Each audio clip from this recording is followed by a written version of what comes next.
اگر آپ آیت کے مقصود اور منشا پر نظر نہیں رکھتے کہ آیت کا مقصد کیا ہے، اس میں بتایا کیا جا رہا ہے، اللہ تعالیٰ کیا ہمیں کہنا چاہ رہا ہے، اگر آپ اس بات کو نہیں سمجھتے تو آپ کے قرآن فہمی کا کوئی فائدہ آپ کو نہیں ہوگا۔ اب کلام کی روح کو سمجھنے سے کیا مراد ہے، اس کو ہم قرآن مجید کی ایک آیت سے سمجھتے ہیں۔ یا ایھا الذین آمنو، اے مسلمانوں، اے ایمان والو، لا تدخلوا بیوت النبی، لا تدخلوا، نہ داخل ہو تم، بیوت النبی، آگے آتا ہے الا ان یؤذن لکم، بغیر ان کی اجازت کے، یعنی کہ اس آیت کا مفہوم یہ ہے کہ تم نبی کے گھر میں بغیر اجازت کے داخل نہ ہو۔ اب سوال یہ پیدا ہوتا ہے کہ آج ہم اس آیت پر کس طرح عمل کریں گے؟ یہ آیت تو اس وقت کی بات کر رہی ہے کہ تم نے نبی کے گھر میں داخل نہیں ہونا بغیر اجازت کے۔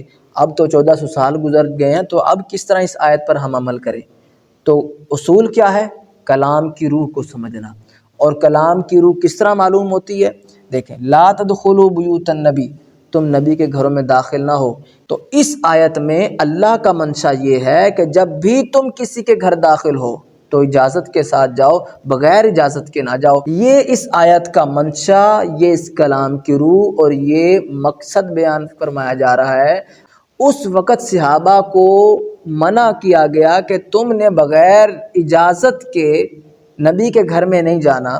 اب یہ اس آیت پر کس طرح عمل ہوگا کہ اللہ تعالیٰ کے منشا کو سمجھیں، اللہ تعالیٰ کی مرضی کو سمجھیں، اللہ تعالیٰ کے کلام کی روح کو سمجھیں جو اللہ تعالیٰ سمجھانا چاہتا ہے۔ یعنی جب تم کسی کے گھر جاؤ تو بغیر اجازت داخل نہ ہو، جب بھی داخل ہو اجازت کے ساتھ داخل ہو۔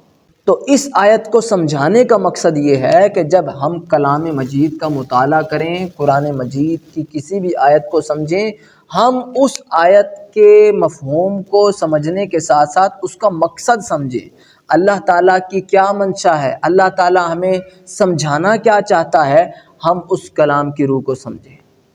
اب ایک اور مثال سے آپ سمجھ لیں، قرآن مجید میں دوسری اقوام کے جو واقعات اور حالات بیان ہوئے ہیں ان کا مقصد کیا ہے؟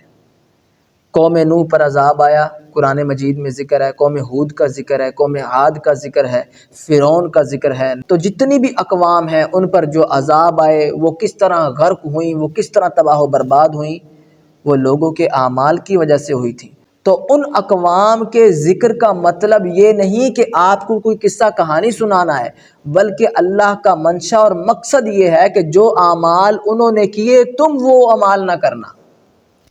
جس طرح کے اعمال ان لوگوں کے تھے وہ اپنے اعمال کے سبب تباہ و برباد ہو گئے، تم اس طرح کے اعمال نہ کرنا، کہیں تم بھی تباہ و برباد نہ ہو جاؤ۔ یہ مقصد ہے اقوام کے ذکر کا۔